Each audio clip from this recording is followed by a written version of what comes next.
Hey Kingfishers. Tis the season, I'm not talking holidays, I'm talking putting all your favorite music into a list to recap your year, which in this case is 2025. Don't think a video like this needs too much of an introduction. We're going to be doing a top 50 list here, blasting through the first 25 or so before giving some more in-depth analysis on my higher ranking albums for the year, a couple honorable mentions of some stuff that I only just now got to in the month of December. Didn't feel like it quite had enough time to sit with me in order to put it on the list proper, but still want to give some shoutouts to these albums here. And of course, follow me on my Rate Your Music if you care to see this list in its textual format, which goes all the way to I think 15 albums, so pretty comprehensive. But enough of a preamble, let's get yapping about some music. Kicking things off at number 50, we have Mike sneaking in with Showbiz, making his way onto the list. A really laid-back lyrical album with a ton of great instrumentals and some smooth flows to boot. At number 49, we have Hot Mulligan with the sound of body mix when it's still. Although I would say it's maybe a slight step down from their previous release without the same strength of singles, it's still a really good album, a really consistent the whole way through, proving that Hot Mulligan is sort of a tour de force in the emo pop punk scene. Then at number 48, we have Loaded Honey with Love Made Trees. Sort of a golden hour 70s smooth soul vibe, but also a refreshing enhancement to the work they've done with their previous outfit Jungle, and a really enjoyable record. At 47, we have Rosalia's new album Lux. Although it might have lost some of the character and colorful personality that made her previous record Motomami so good, just the lush orchestral beauty, the palette of pristineness that she brought with this new record couldn't be overlooked for making this list. Then at number 46, we got the new Nourished by Time album. Not a record that I found as demanding as I wanted it to be, but still one that brought a sort of lava lamp vibe, you know, very colorful and psychedelic ambiance whenever I put it on for a spin. At 45, we have Ginkgo by Panchico, a bit of a prove it record in my eyes, showing that this band is more just a cool story and really elevating their sound in the process. 44 brings us a much overdue debut record from Michael Cera Palin. With almost a decade of experience under their belts, I'm just happy we finally got that freshman release. 43 brings us Perverts by Ethel Cain, a truly nightmarish album, and I mean that in the most complimentary sense. 100% delivers on its promised vibe of skin-crawling abyssal dissonance. At 42, we have Wet with Two Lives. This is an album anchored by its dreamy, almost underwater-like vocals, but it still manages to fill the room with a hazy and hollow atmosphere. In an album of a similar vibe at 41, we got this new Men I Trust record, a really grounded album, very mellowy detailed. It almost comes across as lo-fi baroque, just very interesting, well put together record, but not quite as good as their second album they put out this year at number 40. Basically the same sound, just like with 20% more boogie, and about a similar level of enjoyment, as you can tell by their placements on this list. Then at 39, we have a new Candelabro album. If you have any questions if Chilean post-rock would be good, here's your answer. A really hope-instilling listen. All of these songs sort of well you up with that feeling. That feeling of Water From Your Eyes at number 38. A really off-kilter, off-the-wall album. Super zany. I would describe it almost as Feeble Little Horse Girl with Fish, but just crank up that zane level by 20%. Really fun listen. Then at number 37, we have my Hear Me Out record for the year, this new Aisha Erotica. Trust me guys, it's good. It's really well produced. It's crass, it's vulgar, yes, but it also has a lot of heart at the center of this thing. A really disrespected artist who just does good work. Give it a shot, you'll be surprised. Then making a second appearance on here, we got Ethel Cain again at number 36. Where her previous entry on here did have elements of slowcore ambient, this record takes those and then adds a twist of optimism that explodes into bombast and dazzling moments. Some truly stunning, beautiful moments on this record. And coming in at number 35, we got the new McKinley Dixon album, Magic Alive. A really cerebral jazz rap album that has both the magical and live feeling of something like a Tiny Desk performance, like this thing breathes energy. A great listen. Then at number 34, we see this new Asian Glow record here, mashing together themes of indie-tronica and noise rock guitar in a way that feels textured without being abrasive or overbearing. Then we have I Love My Computer by Nina Geraci, clocking in at number 33 here. Excellent debut that brings the energy of a live set of something of a festival or a rave, together with a sort of carefree, ignorant bliss of listening to Monster Cat in your bedroom in 2011. Really great stuff. Then at number 32, we got this new Caroline record. This is an album that actually grew on me a lot throughout the year, and just a great example of utilizing your dynamic range. The post-rock on this thing takes some really sparse moments and crescendos them into just pure beauty. Then at 31, we have the new Cersei Dream self-titled. Kinda just like this year's Wall Socket by Underscores, if that makes any sense. Takes that second wave of hyperpop and then introduces some new elements of chiptune or bit pop into that. Number 30, we got the new Wednesday record, a really excellent model bash of noise rock and alt country that just proves that MJ Lenderman and Carly Hartzman are two of the preeminent figures working in those lanes in today's modern music climate. Then we got the Viagra Boys' kinda self-titled album at number 29, just basically Dracula Floby album, a bunch of hilarious one-liners all set to some pretty incredible dance punk. Also apparently a fan favorite. Then at 28, we got the new Rochelle Jordan record. Just incredible dance music, really, mainly with a focus on deep house that kind of perfectly soundtracks all the emotions one might experience on a night out clubbing out of town. Then at 27, we have Catherine Moore's dark ambient album, Waiting Room. This is a record that I found to take that haunting sound produced on something like Ethel Cain's Pervert EP, and then just distill that down into a more concise listening experience. Then rounding out the bottom half of this list here, we got the new Geese record at number 26. It's kind of amazing how popular, how much of a moment this band is having right now, considering how avant-garde and out there this album is. It's truly incredible. And while I do probably find this the most inconsistent Geese record to date, it still says a lot that it's this high up on the list. All the momentum going for this band is 100% totally deserved. And then kicking off number 25, a record you may find a little shocking to have right above that Geese record, but I got the new Addison Rae album. I stand by pretty much everything I said in my review of this record early in the year. Addison Rae cares more about making pop music than pretty much anyone you're going to find on the radio right now. This record is tasteful, it's down-tempo, and it's icy in a way that really makes it stick out from its contemporaries, and you truly just can't say enough good things about this as a debut record for an ex-TikTok dancer, so great stuff. 24, the new Pink Panthers album. I guess it's actually a mixtape, but we're calling it an album. Fancy that. Really, probably her best album in terms of flow from one track to another. I mean, obviously it's a scant runtime of 22 minutes, but this thing just flies by with, honestly, some of her best tracks to date. I mean, Tonight, Romeo, Illegal, so many sticky moments, so many catchy hooks, and it's all presented with this sort of it girl persona. I would say this is sort of Pink Panthers' most main character album, the album where she feels the most confident and most self-assured in herself, and it really shows with probably her most quality work to date. At 23, we have Sea Lemon, Diving for a Prize. This is an artist I wasn't familiar with up until listening to this album, but it did not disappoint. This record is that brand of dream pop that gives you a sort of transcendental feeling. I would compare it to being 10 and going to the aquarium, one of those ones that has the glass hallway where the fish can swim around and above you. It sort of has that otherworldly, floating, magical vibe. It's an album that is not necessarily commanding of your attention, but one that is content to sit with you and allow you to melt away in unison with it. Just a really placid, tranquil, calming experience that I could not get enough of in 2025. And at 22, we got Blush, Beauty Fades, Pain Lasts Forever. An album I actually didn't realize I quite liked this much until I sat down to make the list, but I can't lie, going through the track list here, I was surprised at just how many songs were really stuck in my head throughout the year. This album does a really good job of sort of towing the lines between genre. Obviously, you got shoegaze and dream pop, even a little bit of jangle pop mixed in there, and just a record that is really cohesive front to back with a lot of highlights throughout. At 21, we got Ribbon Skirt with Bite Down. I'm gonna call this a new entry into the pantheon of debut albums for artists of female-led garage rock or shoegaze acts that the 2020s has just been blessing us with, be it Horse Girl, Julie, Sweet Pill, one of those sort of vibes. And similar to our previous entry here, I think this is another record that just excels at being concise but getting through a lot of sticky moments, great hooks, great ideas in a very short amount of time. And number 20, I'd be remiss if I didn't include this new Earl Sweatshirt record, Live, Laugh, Love. Like, this might be his magnum opus, man. It really follows sort of the same formula of some rap songs. Really interesting, super out there production, but verbose, witty as ever, great bars, great delivery, and a lot more introspection this go around. You can tell Earl has really wizened with age. Not just that he has a great way of saying things, but he just has more to say on this record. Earl just sounds so sage-like on this thing, man. It's like he's rapping with a level of clarity we just haven't seen from him, or frankly, any of his other contemporaries in the rap field. If I had to use one word to describe this album, I would say battle-hardened. It's not necessarily optimistic, but it just knows what it wants to say and communicates that so effectively. Then at 19, we got Kitchen with Blue Healer and Ugly Snowlight, Gray on Gray on Gray on White. Bit of a mouthful, but definitely worth it when we're talking about this album. So Kitchen here, who is actually a hometown artist, so shout out for that, but he just gets everything you could possibly get out of your instrument on this thing. I'm not talking about a technical sense. I'm sure there's slowcore or indie folk artists who could play the guitar better, but just in an emotional sense, the range this album covers. It's a little bit sprawling, but also majestic.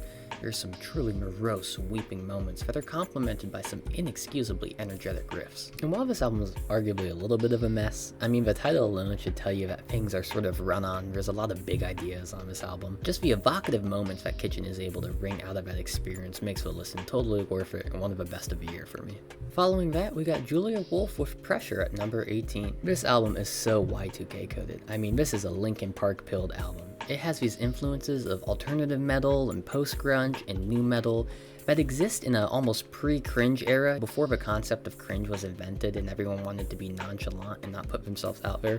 This album bleeds angst. It wears its heart on its sleeve in the way that only the alternative and emo subscene subcultures of the 2000s were able to. But this record takes that ethos and then modernizes it in the process of introducing slight elements of hyperpop or digicore to its sound, while maintaining that emotional core of like a teenager sob sesh. All just ripping riffs in the process, and I would say honestly it's the first record on this list that really just floored me on first listen. Now following that, at number 17 we have Lambrini Girls with their debut album. Now this record is just a fiery execution of all things garage rock and punk. I mean, the way the lead vocalist performs all these songs with just the most hair-raising, malintended snarl is just pure Riot Girl. This record is in your face in the best way possible. The riffs on this thing are heavy, they're oppressing, and then the lyrics, they are emphatically pissed, and also very well articulated, which is the scariest kind of pissed to be. Like, I don't want to misspeak about this record in talking about it, because I'm scared this band will come hunt me down and beat me to death with a 6-string. There's that much killer instinct on the playing on this. But I think the fact that all of that rage is channeled into its targets with such a purposefulness is what makes this record not only a very special listen,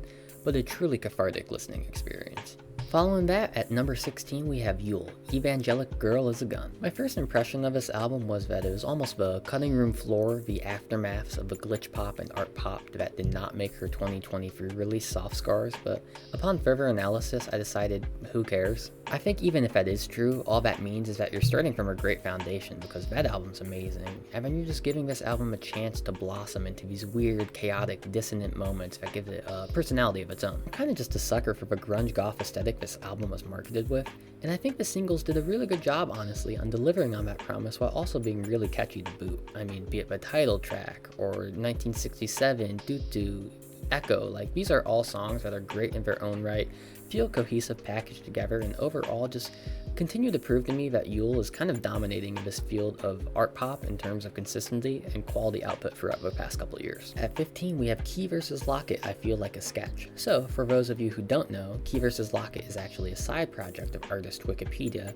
whom, if you're not familiar with, was actually my top 3 artists in 2023 for the album For the Rest of Your Life. This album left me scratching my head just because I didn't really quite get why this side project was made, because this is sort of just more of that same brand of Portuguese Midwest emo that we've come to know and love. But who am I to complain what pseudonym this is released under when the music sounds this good? Some of the most expressionful, flavorful guitar playing you're going to find exists on this thing. When you're trying to process some of these unintelligible lyrics, you're just not going to care when you're being blasted with random thralls of ska or noise rock or slacker rock, and just the most colorful put together of all these pieces. And while I think this record being a little bit samey between songs holds it back from the upper echelon of this list, again, I'm not complaining if that one same song sounds really good for the whole listen, so. And then interestingly enough, another pseudonym here, we have Venturing Ghost Holding at number 14. This Jane Remover side project proves that she is truly just the least inspirational act in music working right now. To put out an amazing hyperpop dance record and slowcore slacker rock singer-songwriter record in the same year is just unfair. But I think the strength of this record is found in its ability to take these feelings of impermanence, what once was, of past relationships, and then to be able to physically grasp them with this penmanship that is emotional, raw, and very confessional. Like, even if a song doesn't stick with you, which a lot of these will, they still linger with you. You still feel sort of possessed by them and the sentiments they impart you with. And truth be told, it's just an aptly titled record because the specter of this album just sort of held on to my listening habits for all of 2025. From there, we have 13, Negi Jemi, She Comes From Nowhere. The second full-length album from Negi Jemi, and it did not disappoint. I mean, the range on this thing is just otherworldly. We're talking trip hop and chill wave and neo-psych and indie pop and bedroom pop, and all of these genres mashed together with confluences of ideas that somehow just all work. I think this is a record that's pretty overlooked for the year just because of how intricate it is and how much it takes to appreciate all those moving parts, but when you put it all together, it's nothing short of kaleidoscopic.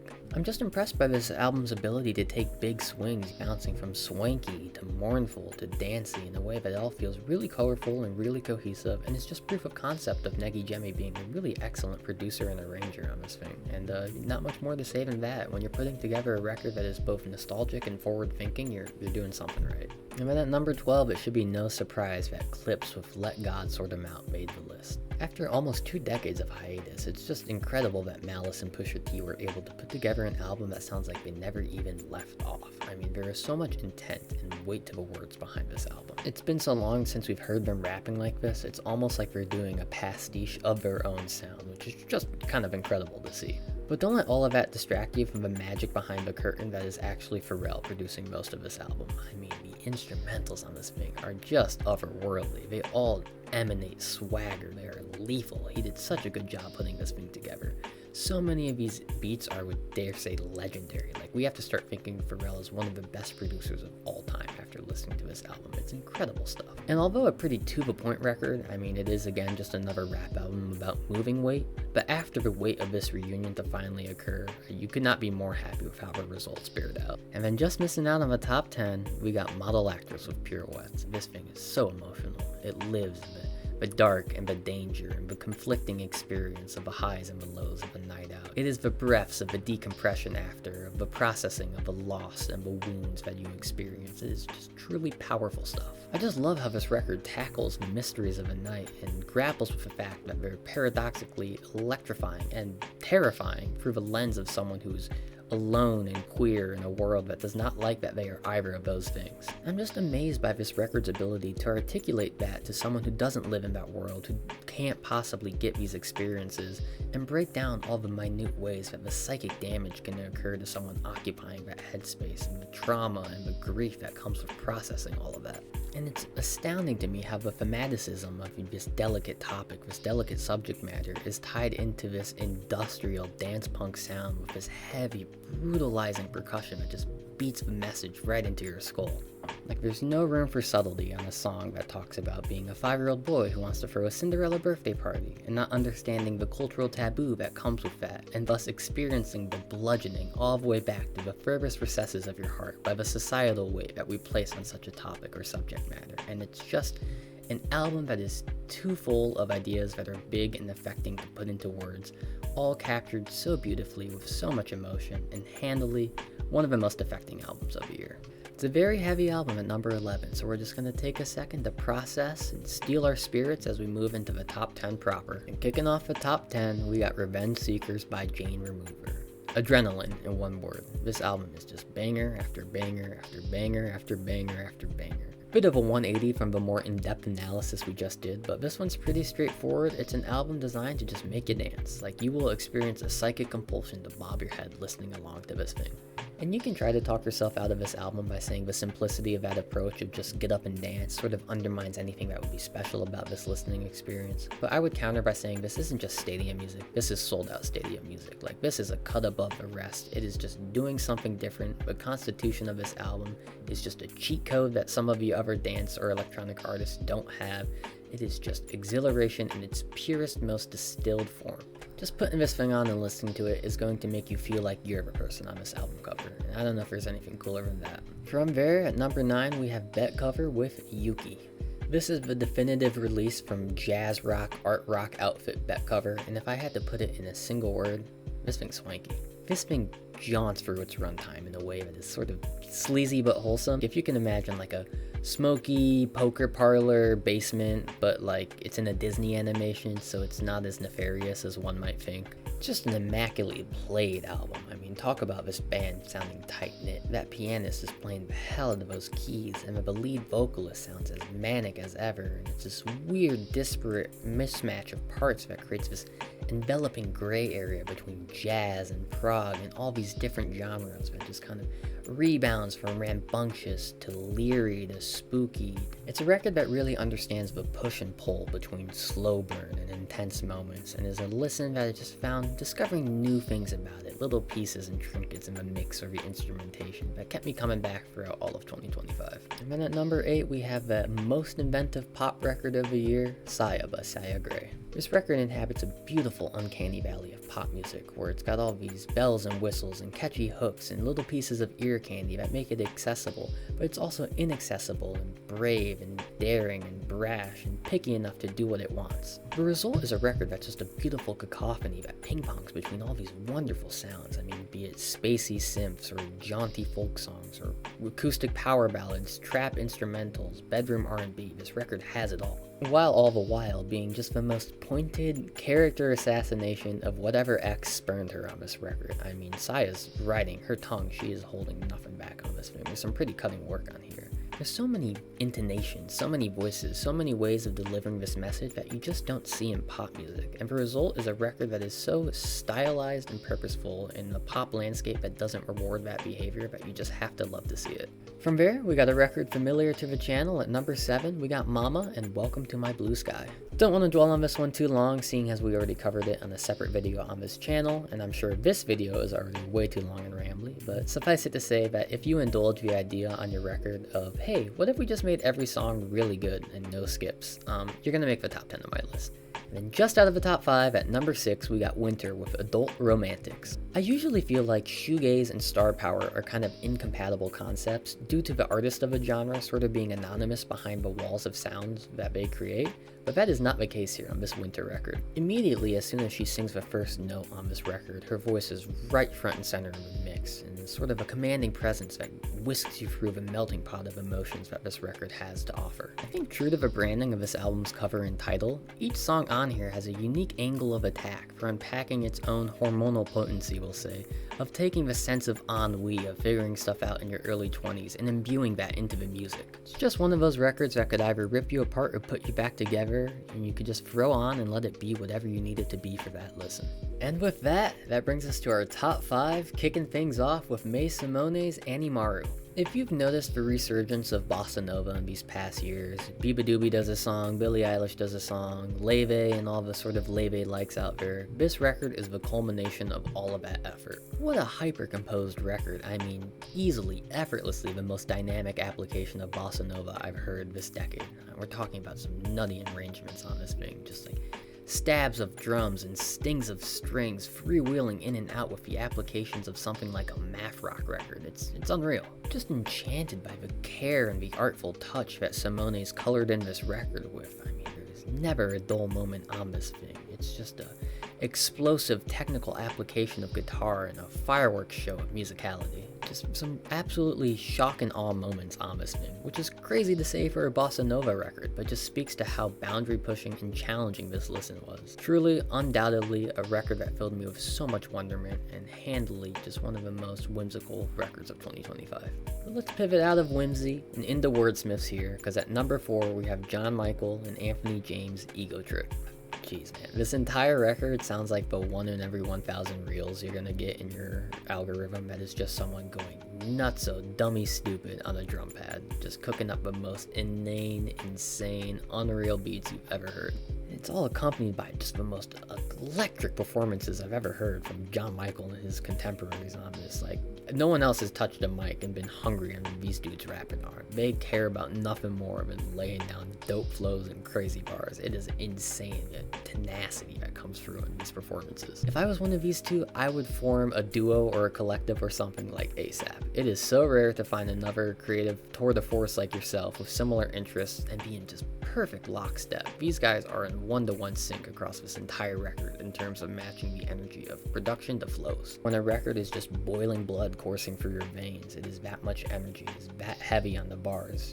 Nothing else to do but just shut up and listen. This record also holds a very special place on this list, because as we approach the top 3 here, Number 4 is the cutoff point for what I consider to be 10 out of 10 albums for 2025, which is really difficult because arranging these 3, I went back and forth on the order so much. But we are talking some neck to neck to neck quality amazing albums coming up here. In our first 10 of the list, at number 3, we have First Day Back's debut record, Forward. So here's a heuristic for you to use in your music listening habits or just life in general. If something feels addicting, like all you want to do is do that thing, that means it's really good at its job. You might not even want to call this thing a Midwest emo record. It might be a new genre. This might be Midwest despondence, murky, choppy guitar riffs, just some absolute shredding, accompanying this breaching, wailing, hauntingly beautiful lead vocal performance, talking these soaring high moments of pathos and catharsis, paired with these soft and tender moments as well, that true to the record's namesake just feel like they propulse forward through all these negative thoughts of grief and trauma and sadness into something that is really, really beautiful. Guess what I'm trying to say is that if this is what they're doing at their debut, oh my god, man, like, buy stock if you can do that in a band. Buy low now, get in on the ground floor, because this is a special act, and I'm happy to have stumbled across this for my listening habits for the year, because it's a record that time and time again proved to be there for me. That gets us to number 2, an album that was my number 1 album for a majority of the year, Black Country New Road's new album, Forever How Long. It's their best record, I'll say it. I feel like people are really underappreciating this album as one of their seminal works, but it is just that damn good. We are talking about a masterclass in Baroque pop music or Baroque rock. I don't know if there's another album in that genre that is as good as this. Each one of these songs is such a beautiful little self-contained world with so much intricacy and detail to go along with it.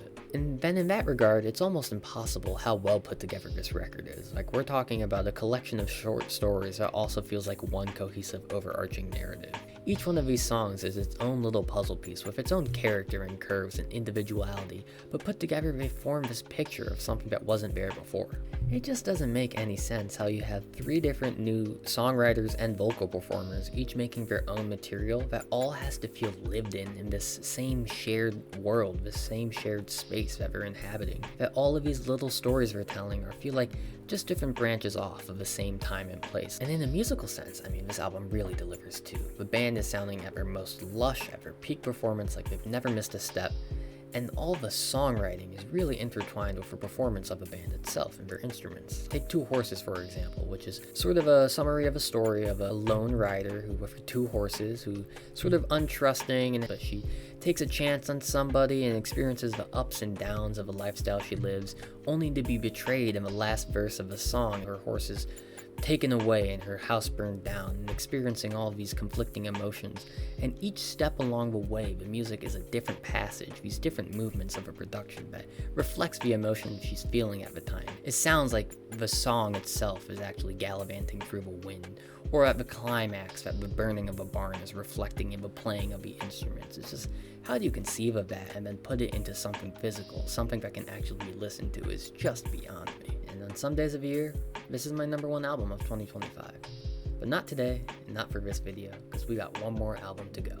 My number 1 album of 2025 is Racing Mount Pleasant's self-titled album, Racing Mount Pleasant. So I think all of my 10 out of 10s for the year represent something different that they were the best at for 2025. So Forward by First Day Back was the album I wanted to listen to the most. It's the album that I just sat down with and existed with. And then the previous album, the Black Country New Road, I think that was the best made album, the best produced, the best orchestrated, just the best cohesion between all of its elements put together in a single project. This album, this Racing Mount Pleasant album, I think was the best at meaning something to me. This album is personal to me in ways I cannot believe or even begin to describe. That sort of once in a lifetime transcendental listening experience you have where you're like, oh my god, these people from a different place, a different origin, a different lived-in experience, they're describing my life to a T right now. This transcends all things space, time, and music, and it just doesn't make sense. Me and this album, we were written with the same genome, we have the same genetic makeup. The way this album was put together was with the same syntax in which I see the world around me. How do core themes and tenets of this album share the same street names of streets I used to live on, or the names of exes that I've dated in the past? It felt like a psyop on first listen. It's such an elegant execution of a post-rock sound, and I adore how temporally focused this album is. It's like as if it was written all in retrospect, with the opening track, Your Old Place, and then almost as if you're stepping through memories, closing your eyes and looking back to different times and places of your life, all the way to the closer, Your New Place. I'm just blown away by this album's songwriting and understanding that memories aren't held up here. They're held in the space and time they happen, and that when you feel nostalgia, that's just the experience of retracing your steps, the feeling of walking down memory lane back to that place of occurrence. And it's all just sort of mind-boggling to be delivered these revelations about truths of the universe and all of this, for the power of music. It's like infinitesimal for that album, that music, that work to exist how it does, and for me to exist who I am through the billions and trillions of lived experiences and decisions I've made, and for those two things to coalesce so perfectly in harmony is just, it's why we listen to music. That is what this album is to me. And like, if an album's got you talking philosophical like this, you should probably make it your #1 album for the year. And with that, we're done now. You can go. I'm sorry I held you so long. I hope you enjoyed, obviously. I hope you learned something or found an album you want to check out.